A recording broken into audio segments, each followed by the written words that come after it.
আসসালামু আলাইকুম প্রিয় শিক্ষার্থীরা। এখন আমরা করব ষষ্ঠ শ্রেণীর গণিত বইয়ের পৃষ্ঠা নাম্বার 4।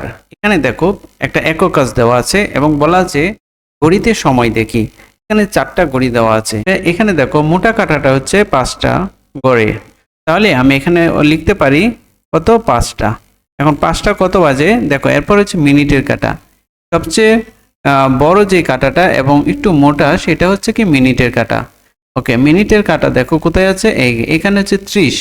কারণ হচ্ছে এখান থেকে এই ঘর হচ্ছে 5 মিনিট, এখানে 5 মিনিট, এখানে হচ্ছে 5 মিনিট, অর্থাৎ প্রতি ঘরে হচ্ছে 5 মিনিট।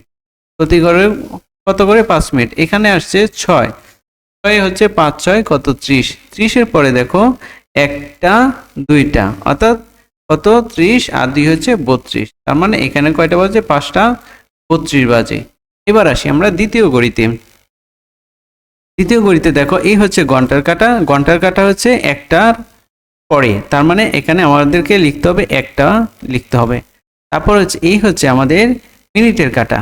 মিনিটের কাঁটা দেখো এখানে আসছে 9। আমরা জানি এখান থেকে এই ঘর পর্যন্ত প্রতি গড়ে কত করে 5 করে, তাহলে এই পর্যন্ত আসছে আমাদের বেজেছে কয়টা, কত মিনিট হচ্ছে 5 নং 45। 45-এর পরে আরো 2 দাগ আছে, এই 2 দাগের জন্য 2 হবে 45 আর 2 হচ্ছে কত 47। তার মানে আমাদের এখানে এই ঘড়িতে বাজে একটা 47। এবার আসি আমরা তৃতীয় ঘড়িতে।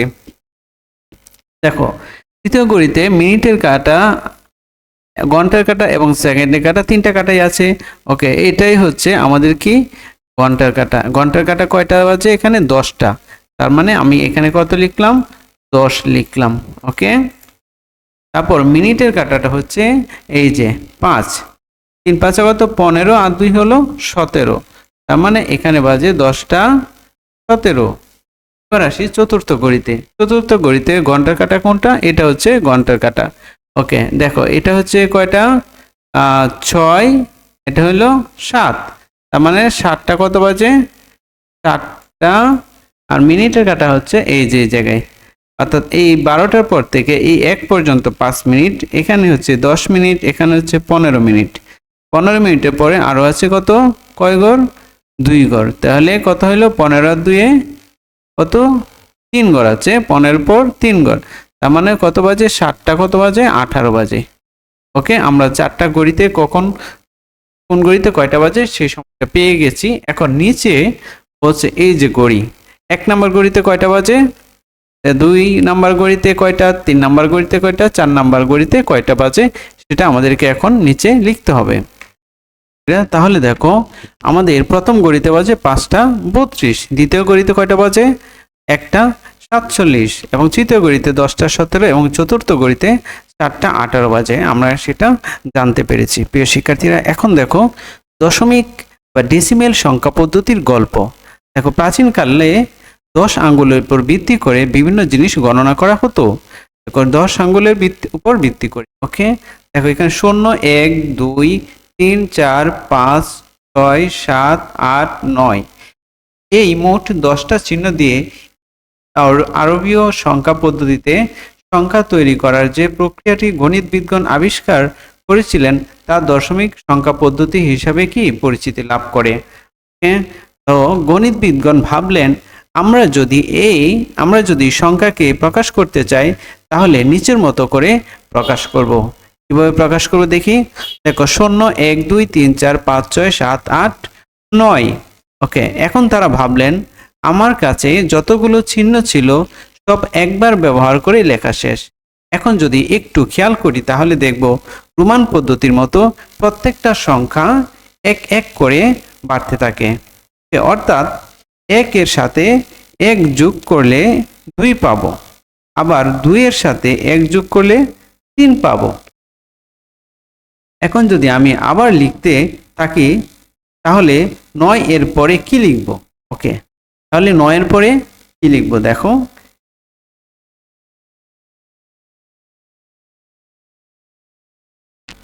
এখন যদি আমি আবার লিখতে থাকি তাহলে 9 এর পরে কি লিখব। এখন দেখো এখানে বলেছে যে সংখ্যার গল্প, প্রথমবার লেখা শেষ।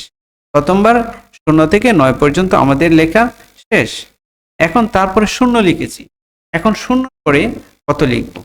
ঠিক আছে, এই ঘরগুলো কিভাবে পূরণ করব। তারপরে বলছে দেখো, কিন্তু আমি যে সবগুলোর চিহ্ন একবার ব্যবহার করেছি সেটা তো সংখ্যায় লিখতে হবে, সেটা আমি কোথায় লিখব। এখানে দেখো শূন্যের পরে কোথায় লিখেছে 1, যেহেতু শূন্যটা আগে দেওয়া যাবে না সেজন্য শূন্যের আগে 1 বসেছে, 1 দিয়ে কি 0, তার মানে কত হয়ে গেল 10 হয়ে গেল। তারপরে দেখো এখন এখানে কত লিখব, তাহলে 1-এর পরে আমি কত দিয়েছি 0 দিয়েছি, এখন 1-এর পরে কত দিব, আবার 1 দিব, তাহলে কত হয়ে গেল 11 হয়ে গেল। আবার 1-এর পরে কত দিব 2 দিব, তাহলে কত হয়ে গেল 12 হয়ে গেল। 1-এর পরে আবার কত দিব 3 দিব, ওকে 1-এর পরে 4 দিব, 1-এর পরে আবার 5 দিব, কত হয়ে গেল 15 হয়ে গেল। 1-এর পরে 6 দিব 16 হয়ে গেল। 1-এর পরে 7 দিব 17 হয়ে গেল। 1-এর পরে 8 দিব 18 হয়ে গেল। 1-এর পরে 9 দিব, তাহলে কত হয়ে গেল 19 হয়ে গেল। এখন দেখো এখানে বলছে সংখ্যাগুলি লেখা শেষ, এটা বোঝাতে 0 লিখলাম, ওকে, এখন এবং 1 লিখলাম প্রত্যেকটি সংখ্যার বাম পাশে, কারণ একবার করে লেখা শেষ হয়েছে। তারপর তারা ভাবলেন শুধু 1 এবং 10 0 এর বাম পাশের 1 কিন্তু একই অর্থ প্রকাশ করে না, অর্থাৎ এদের মান কিন্তু 1 নয়, কারণ হলো 1 0 10, 10-এ 0 এর বাম পাশের 1 বলছে আমরা সবগুলো সংখ্যা একবার লিখে ফেলেছি। এখন যদি আমি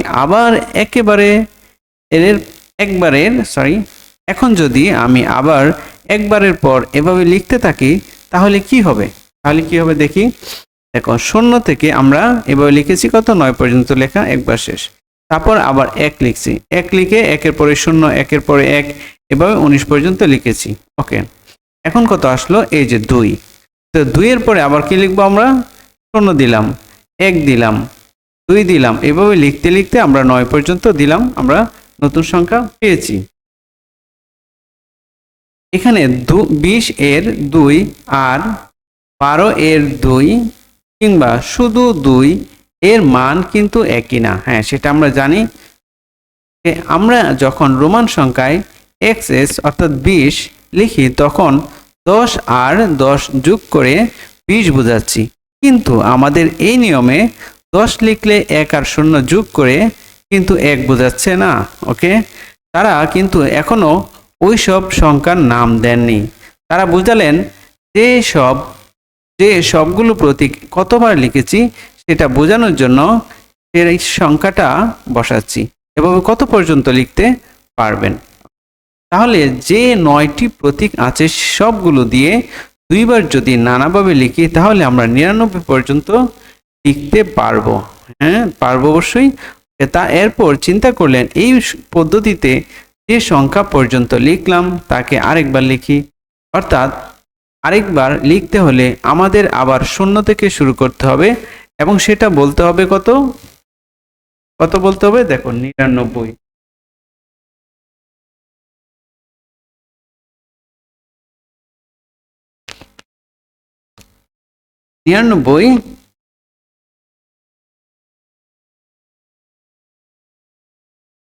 তারপরে দেখো এখানে আছে যে লেখা আছে, তাহলে আমরা বলতে পারি দশমিক সংখ্যা পদ্ধতিতে 10টা চিহ্ন বা প্রতীক রয়েছে, বাংলায় এদের নাম অঙ্ক আর ইংরেজিতে হচ্ছে ডিজিট, ওকে। এখন দেখো এখানে বলেছে যে এখানে 3টি অঙ্ক আছে, তিনি ডান থেকে একক, দশক, শতক এভাবে প্রতিটি একটি করে নাম দিয়েছেন, ওকে, প্রতিটির একটি করে নাম দিয়েছেন। এখন পড়ার সময় আমাদের পড়তে হবে 1 দশক, পড়ার সময় আমাদের পড়তে হবে 1 শতক, 2 দশক, 3 একক, একক, দশক, শতক। সংখ্যাটার সত্যিকারের মান হবে একটা শতক মানে 100, 2টা দশক মানে 20, 3টা একক মানে 3, তো 3টা যোগ করে কত হচ্ছে 123। এভাবে আমরা সংখ্যাগুলো লিখতে শুরু করলাম এবং লেখার ফলে কিন্তু আমরা দশমিক পদ্ধতি পেয়ে গেলাম। এর পরবর্তী পৃষ্ঠে দেখো এখানে বলছে কাগজে ভাঁজে লুকানো স্থানীয় মান, আমরা দশমিক সংখ্যা পদ্ধতি জানলাম, সংখ্যায় অঙ্কগুলোর স্থানীয় মান সম্পর্কেও জানতে পেরেছি। এবার চলো মজার একটা খেলা খেলি। খেলাটি হলো, কোনো কাগজে একটি সংখ্যা বিশেষভাবে লিখে কাগজটি এমনভাবে ভাঁজ করবে যেন ভাঁজ করলেই আমরা সংখ্যাটির স্থানীয় মান দেখতে পাই। যেমন ৭৮। সংখ্যাটি কিভাবে ভাঁজ করা যায় তা নিচের ছবির মাধ্যমে দেখি। এখানে দেখো, প্রথমে কাগজের নিচের ছবির মতো ৭০ সংখ্যাটি লেখো। ৭০ সংখ্যাটি আমরা লিখলাম। এবার 0 এর ডান প্রান্ত থেকে কাগজটি ভাঁজ করো। 0 এর ডান প্রান্ত থেকে এই যে এখানে একটা কাগজ কি করছে, ভাঁজ কর। এরপর পরে বাম থেকে ডানে ভাঁজ করে 0 সংখ্যাটি রেখে দাও। তারপর আবার কি করতে বলছে, আবার ভাঁজ করে 0 সংখ্যাটি আমাদের কি করেছে, ঢেকে দিয়েছি। অর্থাৎ এই কাগজটা এখানে এনে রেখে দিয়েছি। তারপর ভাঁজের ডান সাইডের কাগজে 8 সংখ্যাটি লিখে ৭৮ সংখ্যাটি তৈরি করো। অর্থাৎ 0 জায়গায় আমরা কি লিখেছি, 8 লিখেছি। 8 লিখে কত সংখ্যা তৈরি করেছি, ৭৮ সংখ্যাটি লিখেছি। ওকে, এই যে ঠিক এইভাবে দেখো, 0 7 0 70, ঠিক আছে। এখানে একটা ভাঁজ দেওয়ার পর আরেকটা ভাঁজে আমরা 8 লিখেছি। তাহলে কত হয়েছিল, আমাদের ৭৮ হয়েছিল। ওকে, কিন্তু ভাঁজ করা কাগজটি একেবারে নিচের চিত্রের মতো খুলে ফেলবে না। ওকে, কেননা এতে মনে হতে পারে তুমি 708 সংখ্যাটির স্থানীয় মান জানতে। এখন বলেছে যে একক কাজ হচ্ছে কাগজের স্ট্রিপের সাহায্যে আরো বড় সংখ্যা তৈরি করো। ওকে, তারপর জোড়ায় কাজ হচ্ছে প্রতি জোড়ায় তৈরি করা 16 টুকরা কাগজ থেকে লটারির মাধ্যমে জোড়ার প্রত্যেকে 8টি করে টুকরার কাগজ নাও। অর্থাৎ যদি দুইজন খেলে, ধরলাম একজন হচ্ছে এ আর একজন হলো কি বি। এখন এ পেল কয় টুকরা, 8 টুকরা পেল, এবং বি পেল কয় টুকরা, 8 টুকরা পেল।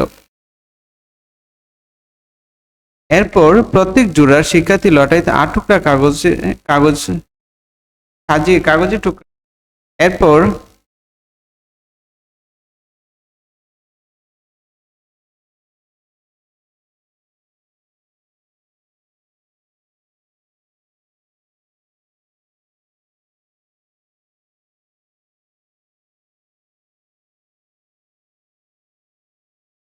ওকে, এরপর হচ্ছে জোড়ায় কাজ। এখানে বলছে প্রতি জোড়ায় 0 1 2 থেকে 9 পর্যন্ত অঙ্কগুলোর পুনরাবৃত্তি সহ লিখে মোট 16টি কাগজের টুকরা তৈরি করব। তারপর 16টি কাগজের টুকরাকে প্রত্যেকে 8 টুকরা করে নিব।